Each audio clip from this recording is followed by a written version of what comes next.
Hello guys, Assalamualaikum warahmatullahi wabarakatuh. Bertemu kita lagi dalam rancangan Mistik Horror, di mana Mistik Horror ini adalah sebuah channel YouTube yang mengetengahkan kisah-kisah seram yang diambil daripada pelbagai sumber. Ada yang diambil daripada blog-blog tempatan dan ada juga yang diambil daripada pelbagai sumber lah, Google dan sebagainya. Dan ada juga forum-forum ataupun orang kata website-website lah. Dan pada malam ini, aku ingin menyampaikan kisah tentang legenda seram asrama. Kisah seram yang membabitkan asrama. Mesti ada di antara kita yang pernah tinggal di asrama, betul tak? Mungkin ada di antara kita yang pernah tinggal di asrama dan ada kenangan manis duduk di asrama. Dan di sebalik kenangan manis tu jugalah ada kisah seram kan? Ada setengah asrama mungkin ada kejadian histeria dan sebagainya. Mungkin ada yang masih segar di ingatan kita ya. Yang cakap ni pun pernah juga duduk asrama kan. Saya pun pernah juga tengok ada kes histeria dekat hostel saya dulu. Tapi tu nantilah saya cerita lain kali. Tapi pada malam ini saya nak menyampaikan kepada anda kisah-kisah seram yang berkaitan dengan asrama. Adakah anda dah bersedia? Jom kita mulakan. Tapi sebelum tu aku nak beritahu, aku minta maaf sangat-sangat sebab aku tak buat video dalam 2 hari ni disebabkan aku tengah test ni mic baru ni. Jadi diharapkan lepas ni tak ada lagi dah isu suara sebu ataupun suara orang kata apa? Suara yang dengung ke apa ke. Diharapkan anda semua dengar dengan jelas lah ya. Baru beli mic ni, tengah test dulu. Tu yang tak buat video tu kan. Baru order dah sampai. Tengah test. Mula-mula test tu dia berbunyi jugalah, bunyi clipping, tapi dah adjust banyak kali, baru boleh. Dah, jom kita mulakan dengan kisah legenda seram asrama.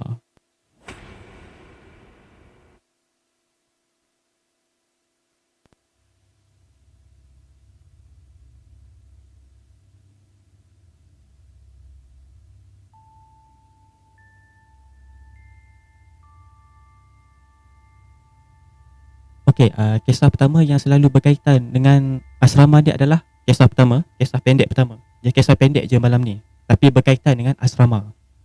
Jom kita mulakan. Kisah pertama, kepala dalam loker. Dikatakan asrama tu dahulunya tapak kem askar Jepun. Ada pelbagai cerita yang dilemparkan oleh senior-senior. Kononnya adalah seorang akak senior dia dulu suka tidur lewat. Pada malam tu lah dia tengah dengar lagu melalui Walkman. Zaman tu tak ada Spotify lagi. Walkman lah. Jadi lepas dah habis dengar lagu tu, dia nak simpan balik Walkman dia ke dalam loker. Loker dekat asrama tu bukan macam loker besi. Waktu tu loker kayu lagi. Petak 4 segi. Tetapi dalam dibahagikan 2. Jadi sebelum akak terbuka loker, dia dah dengar ada bunyi datang daripada dalam. Tuk, tuk, tuk. Macam ada orang ketuk. Jadi akak senior tu buka loker. Dia simpan Walkman dan tutup balik loker tu. Jadi dalam perjalanan nak pergi ke katil dia, bunyi tu datang lagi. Ketok, ketok, ketok. Ketok, ketok, ketok. Makin kuat.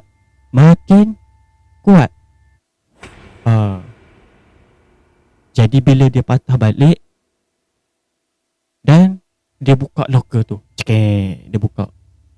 Anda tahu dia nampak apa? Kakak senior tu, bila dia buka balik loker tu, benda yang dia nampak tu, yang ketuk tu, kepala orang penuh darah tengah senyum.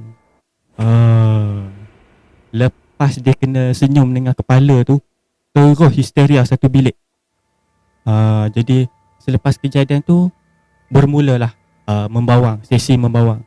Senior-senior semua cakap benda tu dah jadi dalam dom yang sedang aku duduk. Aku ni refer kepada penulis cerita ni lah, Adia nama dia. Okay, kisah seram pendek kedua, bilik TV. Bilik TV ni akan penuh time siang je. Kalau menjelang malam, terutama sekali selepas pada pukul 11 pada hari Sabtu dan Ahad. Disebabkan budak-budak balik dorm masing-masing. Sebab sini cerita ramai kena kacau. Ada yang sampai tahap demam-demam. Nak tahu kisah dia? Kisah je, adalah seorang senior ni suka tengok midnight movie malam Sabtu tu. Jadi malam minggu lah, tak ada kelas dan tak ada aktiviti. Jadi dia ni tak percayalah cerita senior dulu-dulu. Dia cakap tu semua legenda, urban legend je, nak takutkan junior. Jadi dia relax je tengok sorang-sorang. Siap duduk depan sekali dan tutup lampu. Yang ada cuma lampu luar. Jadi tak adalah gelap sangat. Belakang tu banyak lagi lah kerusi kosong. Elok tengah kusyuk dia tengah tengok cerita, dia dengar macam ada kerusi diseret kat belakang. Macam ada orang nak duduk. Kan kita pernah tak pergi majlis tahlil kan, orang ada buat kemah depan tu kan, kerusi plastik tu kan, bila kita tarik kan bunyi kan, lebih kurang gitulah bunyi dia. Belakang tu pula ada banyak lagi kerusi kosong. Dia tengok macam ada orang nak duduk. Bukan sekali, tapi banyak kali. Maksudnya macam ada gambar orang tengah tarik kerusi tu nak duduk. Orang tarik kerusi macam orang ramai. Kalau kita pergi dewan makan kan, kita tengok kawan-kawan tarik kerusi keruk-kerak. Bunyi macam tu lah. Tapi dia buat dek je, dia ingat kawan-kawan nak buat prank ataupun nak usik dia. Bila hilang je bunyi seret kerusi, terdengar pula bunyi macam suara lelaki bersembang, momang kat belakang dia. Tapi tak kuat sangat, dia sayup je.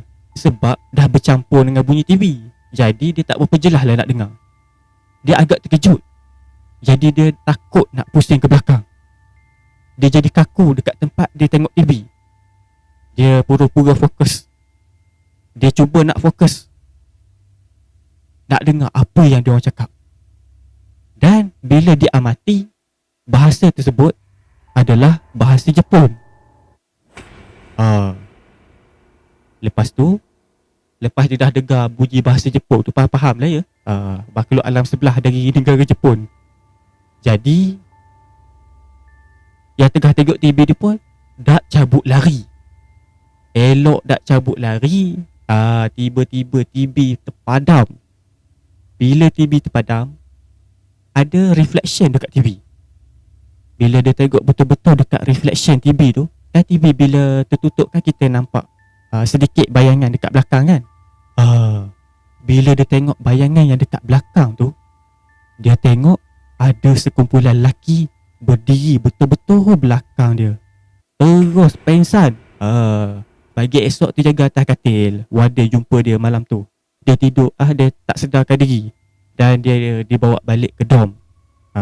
Dan kisah ini diceritakan oleh senior tu sendiri dekat aku. Maksudnya penulis ni, dia dengar cerita daripada senior yang terkena dengan dekat bilik TV dia. Jom kita teruskan kisah pendek keempat, katil atas. Okey, kisah je dulu. Ada seorang pelajar baru masuk asrama. Dia ni sebenarnya ada penyakit yang teruk, tapi tak tahulah macam mana boleh lepas medical check up.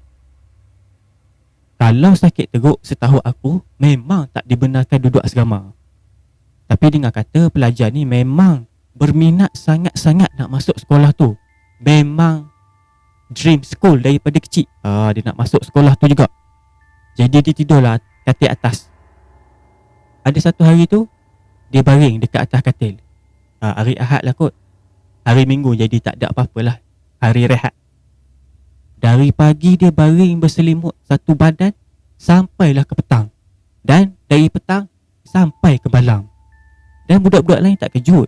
Sebab dia memang tak sihat. Dia memang sakit dari awal masuk tu. Jadi dia orang tak naklah kacau. Mungkin dia ingat budak ni nak berehat. Ditambahkan pula budak tu pendiam. Dia tak ada ramai kawan dan banyak menyendiri. Lone wolf pula orang kata. Esok pagi je nak pergi sekolah. Peraturan dekat sekolah tu, masa semua pergi sekolah, kita kena lock dorm. Tak kisah sakit pun mesti duduk di bilik sakit. Tak boleh duduk dalam dorm. Maksudnya ada satu bilik yang dah dihaskan untuk pelajar yang sakit. Tak boleh duduk dalam dorm. Waktu ni lah baru budak-budak nak kejutkan dia. Kejut punya kejut, goncang punya goncang badan, tak bangun-bangun. Tapi adalah seorang ni berani, dia selak selimut dan tengok muka dah pucat, tubuh dah kaku. Jadi student tersebut panggillah warden. Dan warden cek nadi dia, dan warden mengesahkan bahawa beliau telah meninggal dunia. Tak lama lepas tu adalah kabar angin yang mengatakan yang dia dah meninggal dunia sehari sebelum ditemui oleh maksudnya sebelum kawan yang kejut nak pergi sekolah tu. Maksudnya time hari Ahad tu dia dah meninggal. Waktu budak-budak lain tak nak kacau dia. Jadi sini ceritalah, bila katil tu kosong, ada yang nampak terlibat orang tengah baring berselimut satu badan. Ada seorang ni tidur dekat sebelah katil. Dia terjaga malam dan nampak orang berselimut di atas katil sebelah. Sedangkan tak ada orang. Tapi bila dia tengok balik lama-lama, selimut tu terbuka dan slow-slow nampak macam ada bungkusan kain, seolah-olah berbalut ketat seperti pocong. Pocong. Seram.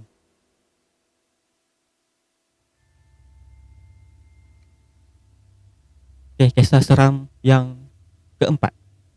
Keempat ketiga. Tak. Betul lah yang keempat. Kisah seram pendek keempat, rambut panjang. Yang ni paling aku tak suka. Adalah satu malam ni, tengah ramai-ramai dalam dom, terang benderang. Adalah satu senior ni baring kat atas katil bawah. Tiba-tiba rambut kawan dia panjang berjuntai sampai kena kepala. Kebetulan pula memang rambut kawan dia yang duduk atas katil tu memang panjang sampai ke paras pinggul ataupun paras punggung. Lebih kurang macam sundal bolong lah pula. Jadi dia pun macam biasalah, mainlah rambut kawan dia kan.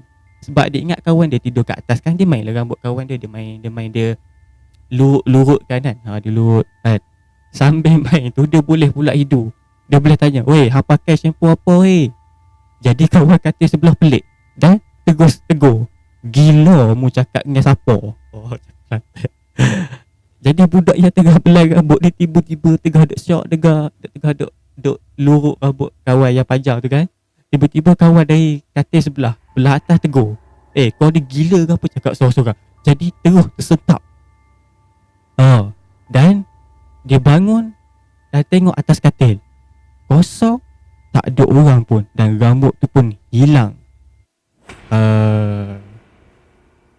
Sebenarnya ada banyak lagi urban legend pasal asrama ni. Tapi biasalah, bila masuk je asrama, macam-macam kisah ada. Tapi ada beberapa punca lah kenapa timbul kisah-kisah urban legend ataupun kisah-kisah seram yang kita tidak tahu kebenarannya. Pertama, dari sudut teori, mungkin makhluk tu kacau sebab kita nak menuntut ilmu. Yalah, dia nak bagi kita stres, serabut dan kita tak tenang nak study. Dan punca yang kedua, mungkin ada sesetengah daripada kita yang taksub sangat dengan apa yang senior kata. Jadi jin dan syaitan akan ambil kesempatan dan buat satu scene yang sama untuk korang. Maksudnya macam contohlah kalau senior kata ada cerita tentang pendapatkan kakak cantik dan sebagainya, dan kita pun percaya. Jadi jin dan syaitan ni dia akan menjelma menjadi kakak cantik seperti yang diceritakan oleh senior. Kalau senior tu kata pada malam dia akan muncul dekat bilik TV, dia akan pergi lah kat bilik TV, dia akan duduk dan mengusik kita.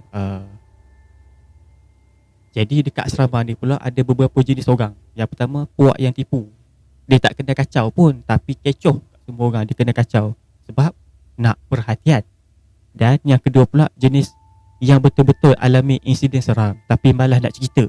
Yang ni pula jenis cool, dan selalu basuh baju sorang-sorang pada waktu malam. Jadi ada yang puak ketiga ni pula yang jenis tak pernah kena kacau. Yang ni memang paling bahagia. Saya lah tu. Puak yang lemah semangat ni pula selalu ada sifat ingin tahu terhadap kisah-kisah seram dan selalu kena histeria. Dah lepas semangat tapi minat nak tahu pasal kisah seram. Yang kelima pula, ada jenis pula pelajar yang tak percaya dan cakap besar. Tapi kita sebagai orang Islam kena percaya bahawa wujudnya jin dan syaitan. Dan pelajar yang keenam pula, puak yang tengah-tengah, tak takut sangat, tak berani sangat. Ada masa ajak kawan pergi tandas, dan ada masanya pergi sorang-sorang. Yang ni okey. Dan yang puak yang terakhir ni adalah puak yang langsung tak nak ambil tahu pasal kisah seram, yang tak nak ambil pot, tak nak ambil tahu langsung. Dan bila dengar orang cerita seram, dia akan belah, dia akan cakap, okey, aku tak nak dengar cerita tu, bye. Jadi di antara banyak-banyak puak ni, anda berada di yang mana satu? Yang pertama, tak kena usik tapi kecoh, sembang, kan, sembang melabun. Yang kedua, dah alami insiden seram tapi malah nak kecoh. Anda yang berada di mana satu di antara ketujuh-tujuh yang saya ceritakan tadi? Okeylah, itu sajalah yang dapat aku kongsikan pada malam ni. Kisah seram pendek daripada asrama ataupun kisah legenda asrama. Jadi ada pelbagai punca lah kenapa asrama tersebut berhantu. Mungkin tapak tersebut lah. Dan jadi tujuan aku buat video ni adalah kerana yang pertama, aku dah lama tak buat video, jadi aku up lah konten. Aku minta maaf sangat-sangat ya. Dan kisah yang kedua, dan punca yang kedua adalah nak test mic ni elok ke tak. Jadi kalau ada yang rasa tak puas hati lagi ke tentang bunyi, boleh tulis dekat ruangan komen. Sebab saya pun tak pastilah. Sebab bagi saya okey je mikrofon yang baru ni, tak ada bunyi clipping dan sebagainya.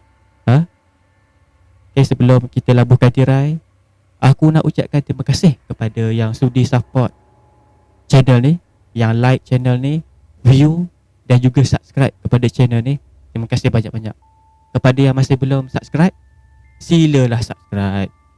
Sambil-sambil scroll video tu, dan nampak butang subscribe tu, tekan aja. Subscribe itu free guys, tak kena bayar. Dan terima kasih banyak-banyak kerana sudi support channel ni. Walaupun channel ni agak simple dan tak heavy macam channel lain kan. Channel lain kan heavy sikit kan, ada equipment power-power kan, ada sound effect yang gempak dan sebagainya. Tapi anda tetap tengok juga kisah ni. Terima kasih banyak-banyak.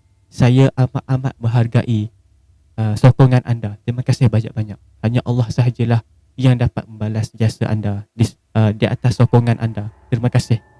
Jadi itu sajalah yang dapat aku kongsikan pada malam ini. Dan jangan lupa, jumpa lagi pada video yang akan datang. Assalamualaikum warahmatullahi wabarakatuh.